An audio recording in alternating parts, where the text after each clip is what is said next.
The transport ship crashed into the surface of Kareth 7 with enough force to split the hull in 3 places. Commander Xyloth of the Vithrani Imperial Fleet watched the impact from orbit, his 4 eyes blinking in sequence as the sensors confirmed what he already knew. The human diplomatic vessel had gone down in the Ashlands, a region of the planet that no species in the known galaxy could survive for more than a few hours.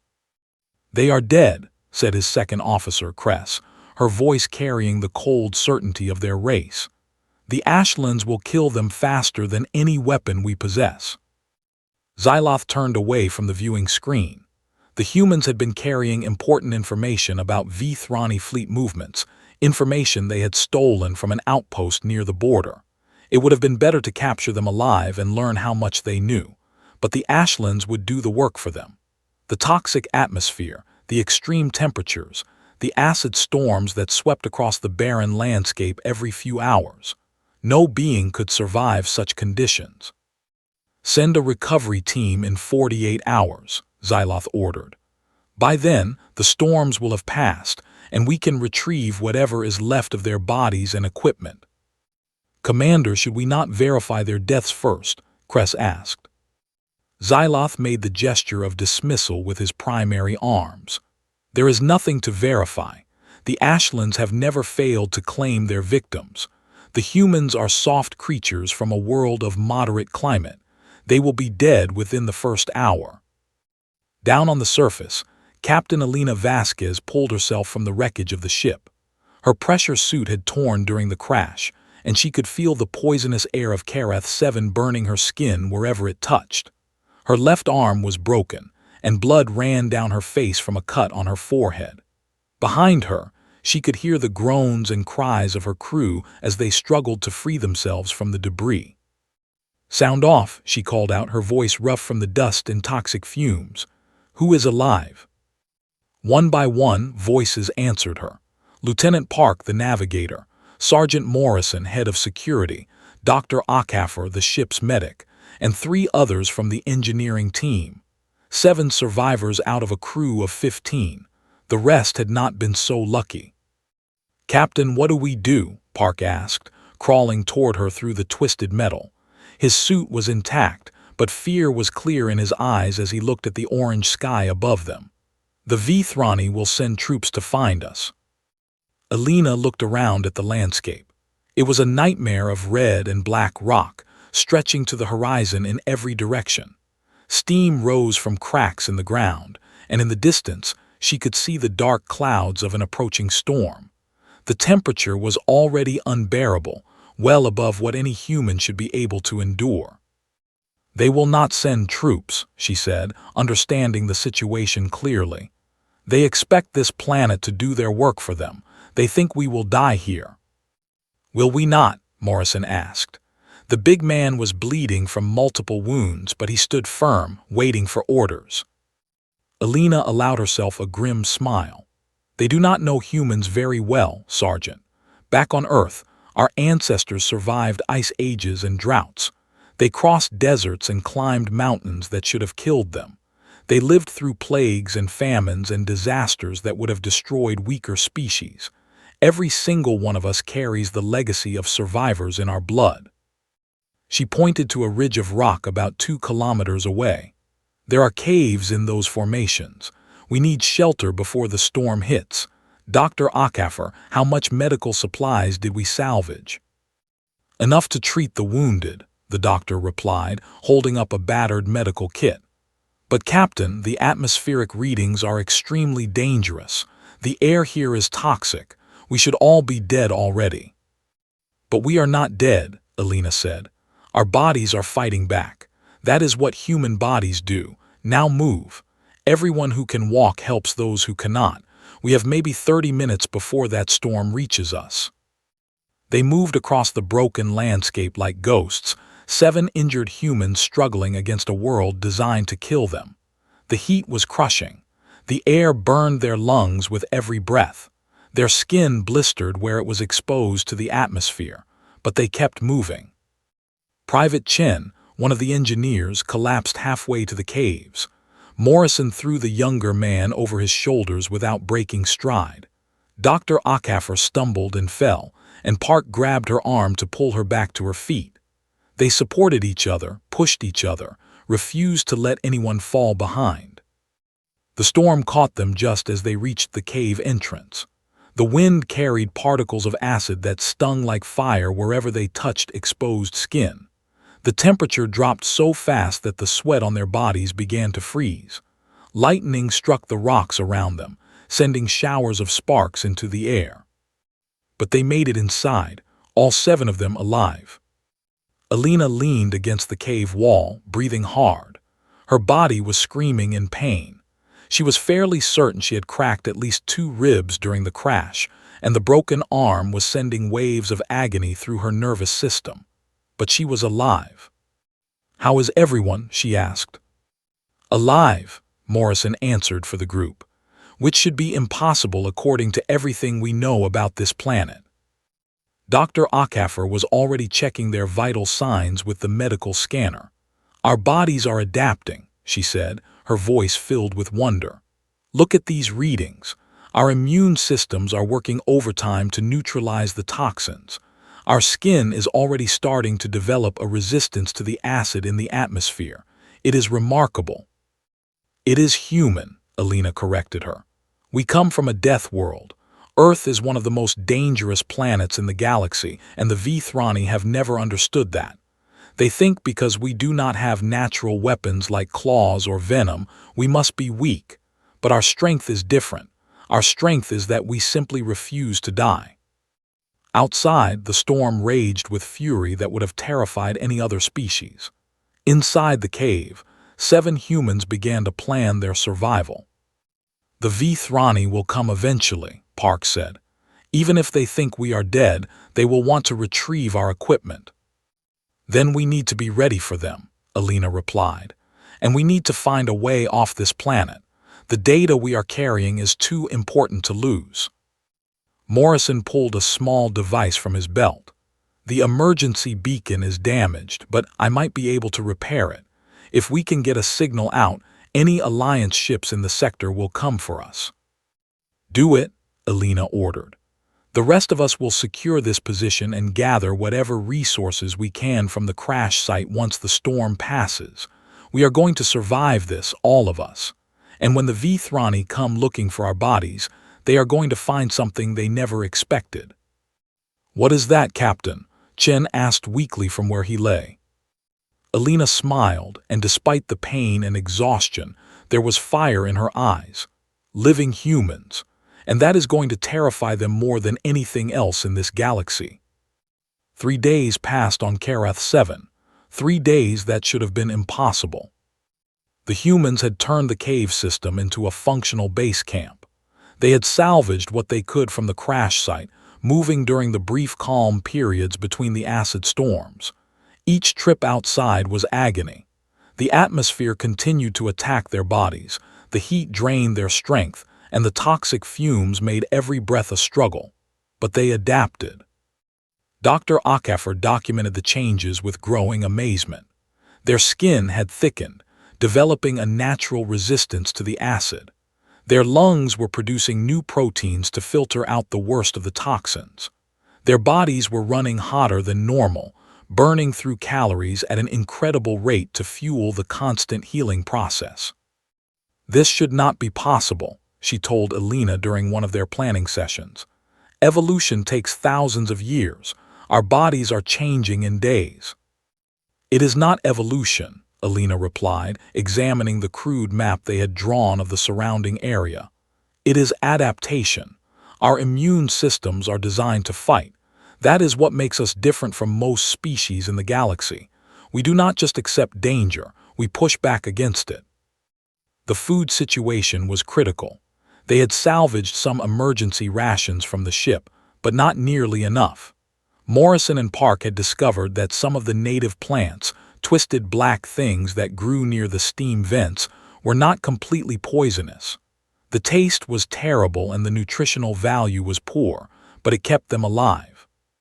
Water was easier. The acid storms left pools of liquid in the rocks, and while the water was contaminated, their bodies had learned to process it. The first drink had made everyone sick. The second was easier. By the third day, they could drink it without problems. "The beacon is almost ready," Morrison reported on the evening of the third day. "I had to rebuild half the components, but it should work. We can transmit for about 6 hours before the power cell dies." "That should be enough," Alina said. "The Alliance has patrol ships in this region. If any of them pick up our signal, they will come."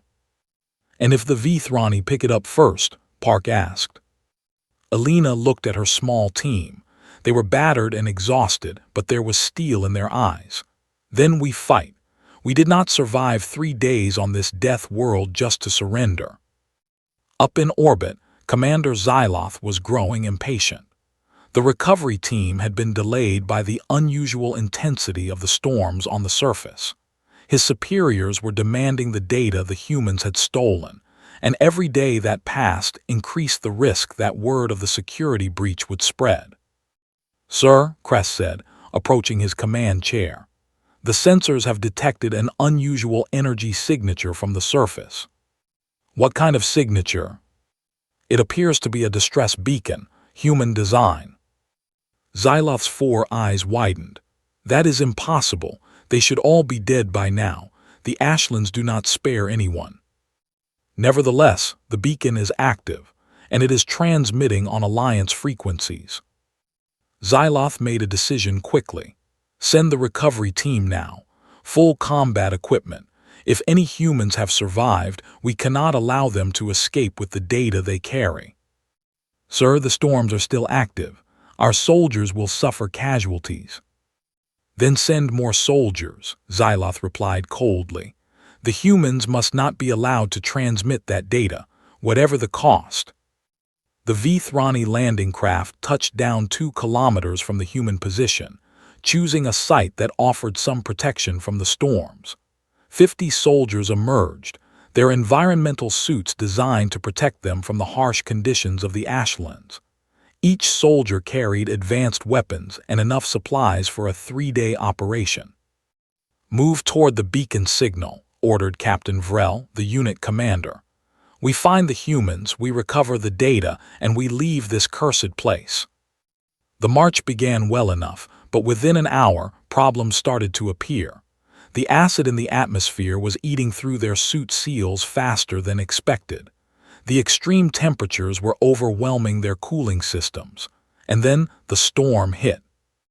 It was worse than anything the Vithrani had experienced. The wind tore at their formations, separating soldiers from their units. The acid rain burned through exposed skin in seconds. The lightning strikes disabled their communications equipment. Within minutes, the organized military force had become a scattered collection of frightened individuals fighting for survival. When the storm passed, only 32 soldiers remained. The rest had died from exposure, acid burns, or lightning strikes.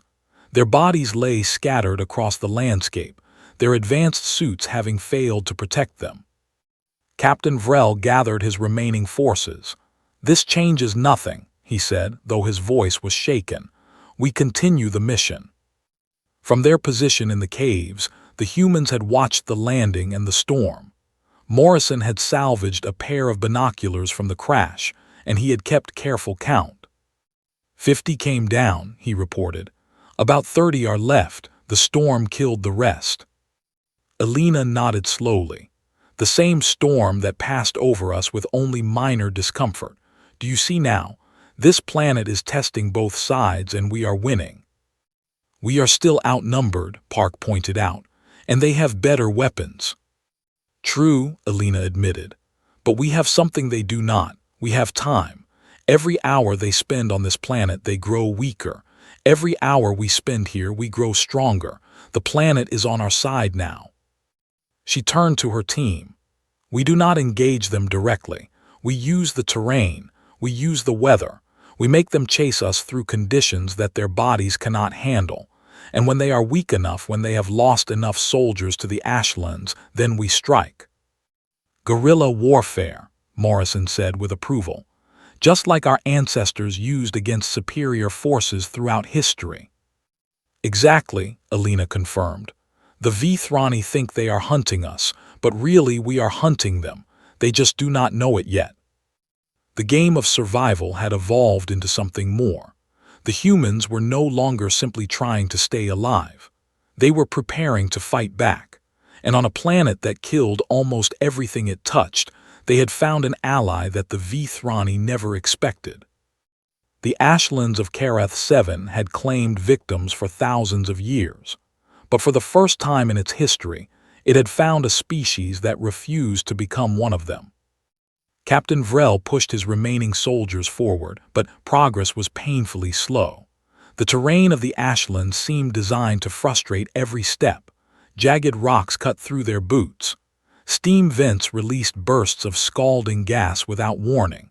And always, the atmosphere continued its relentless assault on their protective equipment. By the end of the first day of pursuit, he had lost 5 more soldiers. 2 had fallen into hidden crevices. 1 had been caught by a sudden geyser eruption.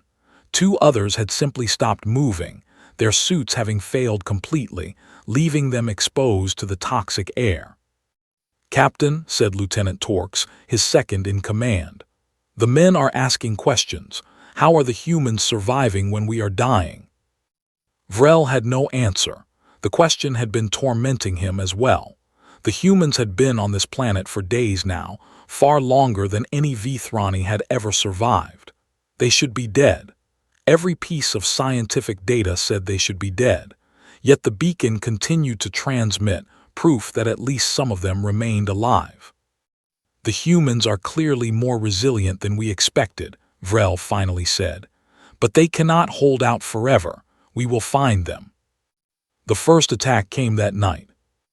The Vithrani had made camp in a shallow valley, trying to shelter from another approaching storm.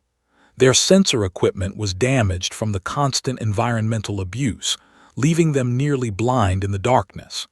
They relied on their guards, but the guards were tired and sick from the poison air that seeped through their failing suits. Morrison moved through the darkness like a ghost. After 5 days on Kareth 7, his body had adapted in ways that still surprised him. He could breathe the toxic air with only mild discomfort. His skin had toughened enough to resist the acid. His eyes had adjusted to see better in the dim orange light that passed for daylight on this world. He reached the first guard without being detected. The Vithrani soldier was hunched over, coughing, his attention focused on his own suffering rather than his surroundings. Morrison struck quickly and silently, then moved to the next position. By the time the alarm was raised, 3 guards were down, and Morrison had vanished back into the hellish landscape. "What happened?" Vrel demanded, staring at the bodies of his soldiers. "How did they get so close without being seen?" No one had an answer. The second attack came at dawn. Park had positioned himself on a high ridge overlooking the Vithrani camp. He had a salvaged rifle with limited ammunition, so every shot had to count. He waited until the soldiers were gathered for their morning briefing, then opened fire. 4 soldiers fell before the others scrambled for cover. Park disappeared before they could locate his position and return fire. "They are toying with us," Torx said, his voice rising with something the Vithrani rarely displayed: fear. "They hit us and disappear. We cannot catch them. We cannot even see them coming." Vrel looked at his remaining soldiers. 21 were left, and many of those were in poor condition. The humans, meanwhile, seemed to be thriving. It made no sense. It defied everything the Vithrani knew about biology and survival. "We need reinforcements," Vrel said. "Contact the ship. Tell them we need more soldiers and better equipment." "Our communications are damaged," Torx replied. "The only way to send a message is to return to the landing craft." "Then we fall back, all of us. We regroup and come back with overwhelming force." It was the sensible decision, the tactical decision. But when the Vithrani began their retreat, they discovered that the humans had anticipated it. The path back to the landing craft led through a narrow canyon, the only route that offered protection from the wind and acid rain. It was also the perfect place for an ambush. Alina had positioned her people on the canyon walls, using the rocks for cover. They waited until the Vithrani were fully committed to the passage, then attacked from above. Rocks rained down on the soldiers. Gunfire echoed off the canyon walls. The Vithrani tried to fight back, but they were shooting at shadows, at enemies who appeared and vanished like spirits of the hostile world itself. When it was over, 14 more Vithrani lay dead. Only 7 remained, including Captain Vrel. "Surrender," Alina called down from her position above them. "Your mission has failed. There is no need for more of your soldiers to die." Vrel stared up at her, his 4 eyes wide with disbelief. The human woman stood in the open, exposed to the toxic air, wearing nothing but the tattered remains of her original uniform. Her skin was red and raw, covered in scars from acid burns, but she stood straight and strong. She looked like a creature born from the nightmare landscape around them. "How?" he asked. "How are you alive? This planet should have killed you 100 times over." Alina descended the rocks carefully, approaching the surviving Vithrani. "My species evolved on a death world," she explained. "Earth is more dangerous than most planets in the galaxy. Extreme temperatures, toxic atmospheres, natural disasters, disease. We survived all of it. We did not just survive, we conquered it. We spread across our entire planet and then into the stars."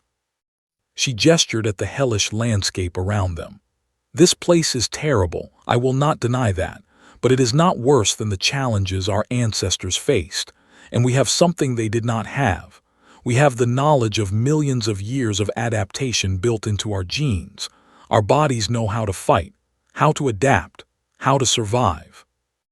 Vrel dropped his weapon. His soldiers followed his example.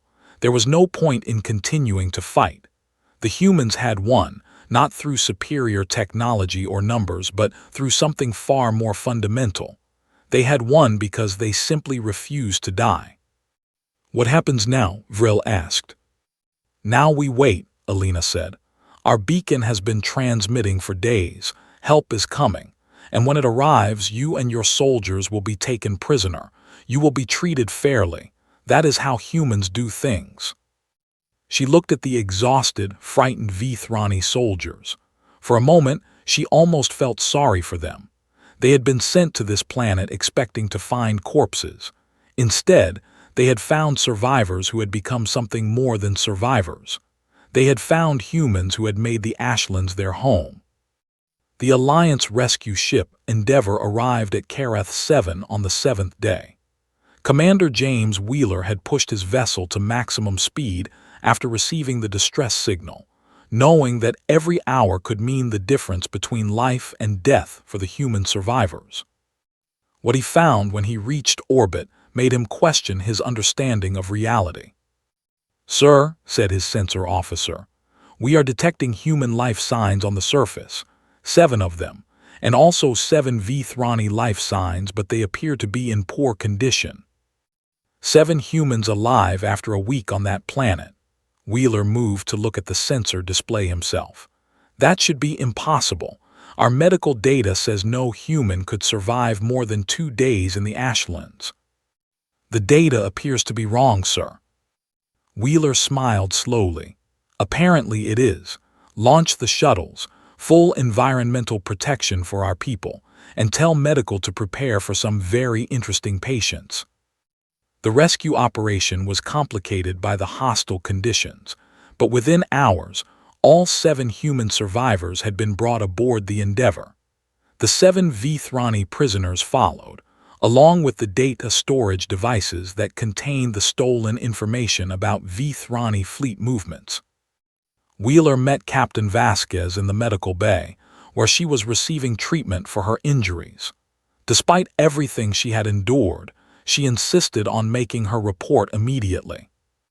"The data is intact," she said. "Everything we obtained from the Vithrani outpost, fleet positions, patrol schedules, defense codes, It will give us a significant advantage in the coming conflict. Captain, Wheeler said carefully, the data is valuable, but what happened down there is worth far more. You survived conditions that should have killed you. You adapted to an environment that has killed every other species that ever set foot there. Do you understand what that means? Alina met his eyes. I understand exactly what it means. We have always known that humans are resilient. Now we have proof. Proof that can change how the galaxy views our species. In the Vithrani detention area, Captain Vrel was being questioned by Alliance intelligence officers. He answered their questions honestly, but his mind kept returning to the nightmare he had experienced on the planet below. Tell us about the humans, the lead interrogator requested. Tell us how they survived. Vrel laughed, a sound that held no humor. They survived because they are monsters. I do not mean that as an insult. I mean it as fact. They walked through toxic clouds that killed my soldiers in minutes. They drank water that would have poisoned any Vithrani immediately. They lived in a place designed to destroy all life, and they made it their home. He looked at the human officers with something approaching respect. We thought we were sending them to their deaths. Instead, we sent them to their natural environment. The Ashlands tested them and they passed. My entire species could not survive there. Your species thrived there. What does that tell you about the difference between us? The report from Kareth 7 spread quickly through the Alliance, and then beyond. The Vithrani High Command received their own account from Captain Vrel, and his words sent shockwaves through their military planning. We cannot use environmental warfare against humans, said Admiral Zeth during an emergency meeting. If a planet like Kareth 7 cannot kill them, what can? We still have superior numbers and technology, another admiral argued. Surely that counts for something. Does it? Zeth responded. We sent 50 of our best soldiers against 7 injured humans. 7 survived on our side. All 7 humans survived on theirs. And they did it while adapting to conditions that our soldiers could not withstand even with full protective equipment. The room fell silent as the implications sank in. We have always known that Earth is classified as a death world, Zeth continued. But we assumed that meant the humans were simply lucky survivors, weaker than species from gentler planets. We were wrong. The humans are not weak survivors. They are the product of a world that kills everything except the strongest. Everything about them, their biology, their psychology, their culture, has been shaped by millions of years of surviving the impossible. What are you suggesting? Commander Xyloth asked. He had been summoned to explain his failure to prevent the humans from escaping. I am suggesting that we reconsider our approach to this conflict, Zeth replied. The humans are not prey. They are predators. Predators that have been pretending to be prey. And now that the truth is revealed, we must decide how to proceed. The debate continued for hours, but the outcome was inevitable. The story of Kareth 7 had changed everything. The Vithrani could no longer view humans as easy targets, as soft creatures from a comfortable world. They had to face the reality that they were fighting against one of the most resilient species in the galaxy. On the Endeavor, Alina stood at a viewport, watching the planet Kareth 7 grow smaller as the ship moved away. Dr. Akafer joined her, holding a tablet filled with medical data. I have been analyzing our biological changes, the doctor said. The adaptations we developed are not temporary. They are permanent alterations to our physiology. We have effectively evolved in a matter of days. Is that a problem? Alina asked. No, it is a miracle. It proves something that scientists have theorized about for centuries. Human adaptability is not just about behavior or culture. It is built into our genes. We can change ourselves to meet any challenge, any environment, any threat. Alina nodded slowly. Our ancestors needed that ability to survive on Earth, and now we need it to survive in the galaxy. The other species do not have it, Akafer continued. That is why the Vithrani died so quickly on that planet. Their bodies cannot adapt the way ours can. They are locked into their original design. And we are free to become whatever we need to become. Alina turned away from the viewport. That is our real strength, not our intelligence or our technology, our ability to change, to grow, to refuse to accept limits. She looked at her hands, still scarred from the acid burns, still marked by her time in the ashlands. But underneath those scars, her skin was tougher than it had ever been. She was stronger than she had ever been. Kareth 7 had tried to kill her, and instead, it had made her better. That was what it meant to be human. 1 year later, the war between the Human Alliance and the Vithrani Empire came to an end. It was not the war anyone had expected.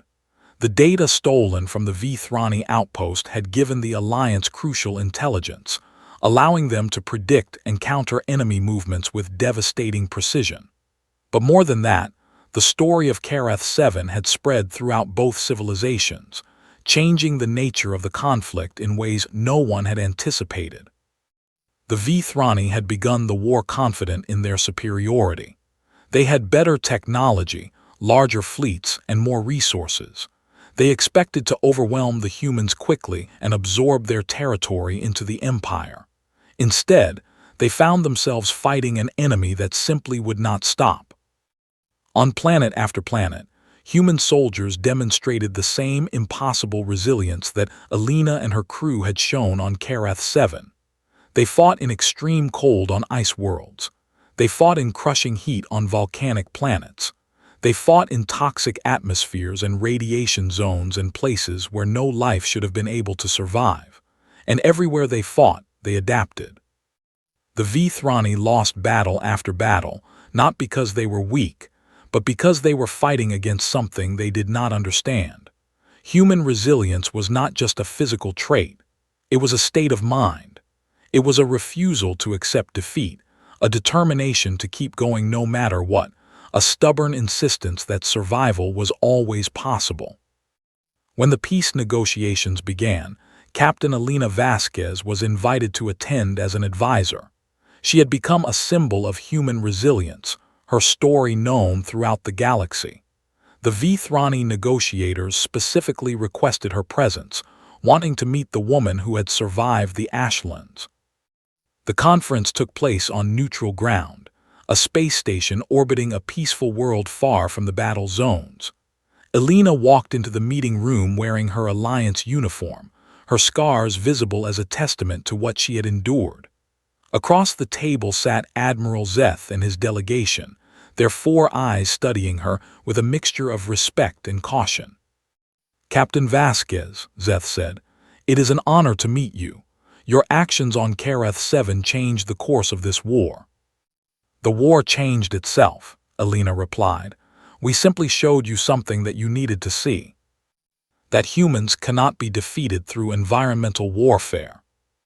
That humans cannot be defeated at all, as long as even one of us remains alive and fighting. We come from a world that tried to kill us for millions of years. Every danger you could imagine, our ancestors faced it and survived. We are the children of survivors, Admiral. That is in our blood, in our bones, in every cell of our bodies." Zeth was silent for a moment. "When I first heard the reports from Kareth 7, I did not believe them. I thought there must be some mistake. Humans were supposed to be weak. Your world is classified as a death world, yes, but we assumed that meant you had barely survived there, not that you had been made stronger by it." "That was your mistake," Alina said without hostility. "You looked at Earth and saw danger. You did not see what the danger had created. Every predator, every disease, every natural disaster that Earth threw at us only made us stronger. We did not survive despite our planet. We survived because of it." The negotiations continued for several days, but the outcome was never really in doubt. The Vithrani wanted peace, not because they had been completely defeated, but because they had realized that they could never truly win. Every victory they achieved only made the humans more determined. Every loss only taught them new ways to fight. The final treaty established borders between human and Vithrani space. Trade agreements were signed. Diplomatic relations were established. And for the first time, the two species began to learn about each other not as enemies, but as neighbors. Captain Vrel, who had been released from captivity as part of the peace agreement, requested a meeting with Alina before returning to Vithrani space. She agreed, curious about what he might have to say. They met in a small room on the station, two former enemies facing each other without weapons or guards. "I have thought about Karath 7 every day since our encounter," Vrel said. "I have tried to understand how you did it, how you survived what should have been certain death. And have you found an answer?" "I believe so." Vrel's 4 eyes focused on her with intensity. "It was not just your biology, it was not just your adaptation, it was your spirit. You believed you would survive, and so you did. My soldiers did not believe. They expected to die, and so they died." Alina nodded slowly. "You are right. The body follows the mind. Our ancestors learned that lesson long ago, on the plains of Africa when they faced predators with nothing but rocks and courage. The will to survive is the most powerful force in the universe." "I will tell my people about this," Vrel said. "About what I learned. Perhaps we can become a stronger species because of it." "I hope you do. The galaxy is a dangerous place. There are worse things out there than either of our species has faced.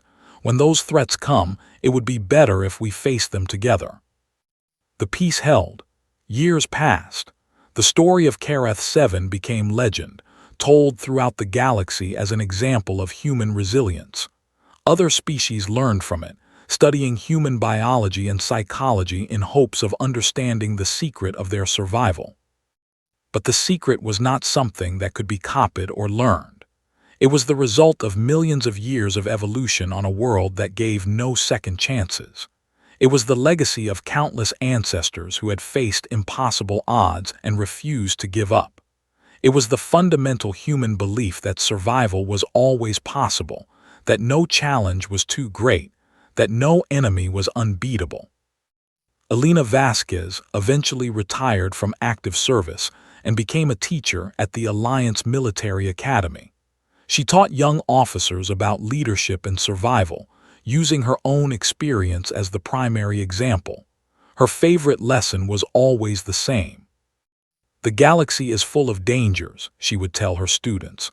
"Hostile planets, alien enemies, natural disasters, diseases.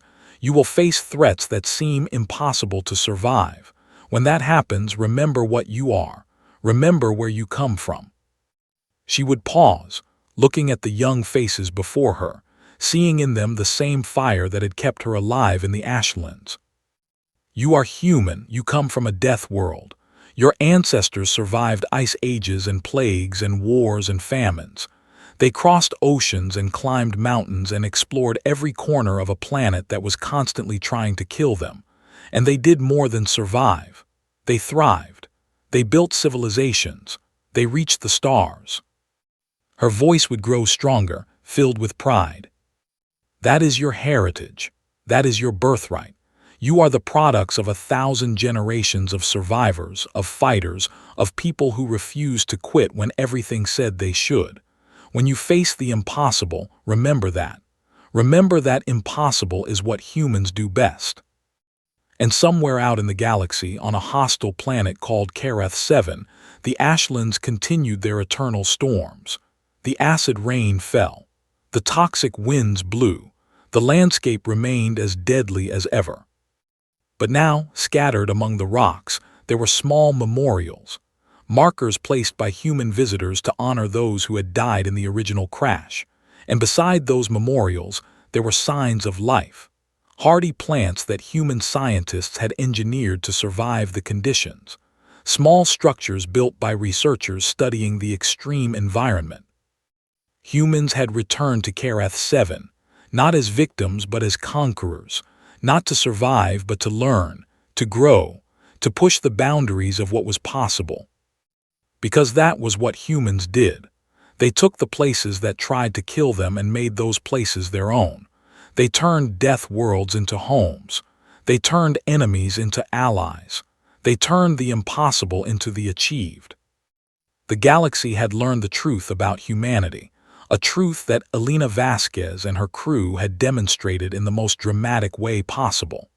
Humans were not the soft, weak creatures that other species had assumed. They were the survivors of a death world, hardened by millions of years of evolution, capable of adapting to anything the universe could throw at them. And now that truth was known throughout the stars, humanity's place in the galaxy was secure. Not because of weapons or technology, but because of something far more fundamental. Because of the simple, undeniable fact that humans refuse to die. No matter what, no matter how, no matter where. Humanity would survive, and in the end, that was all that mattered.